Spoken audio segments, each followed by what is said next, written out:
Sevinç, sən atan bu dəfə gələcək? Hə, əlbəttə gələcək. Nə vaxt gəlməyib? Nə vaxt gəlib ki? Heç vaxt. Yalan danışma, sən görməmisən. Sən hər yercəksən, heç kim gəlmir. Mən bayaq gördüm. Hamı evə zəng eləyəndə sən zəng eləmirdin. Ay sağ ol, gördün bizə yalan danışır. Hə? Yaxşı. Ayə, ata mənəm. Sevinç.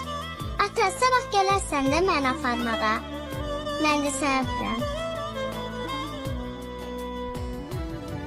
Dünən bu sizin internatdan Yüzükəyə zəng olunub. Yüzükəyə? Bəli. Kim zəng eləyib? Nə deyib ki? Mən də bilmirəm, onu maraqlanmağa gəlmişəm. Nəsə olub burada? Adın deyil.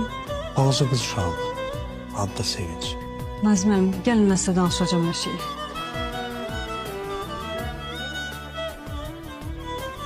Gördün, gəlmədi. Deyəndə gəlmiş spor edirsən. Yalancı. Yalancı. Sevinç! Yalancı. Qızım, hardasan sən bayaqdan? Ota sən axtar axı, gəl. Gəl.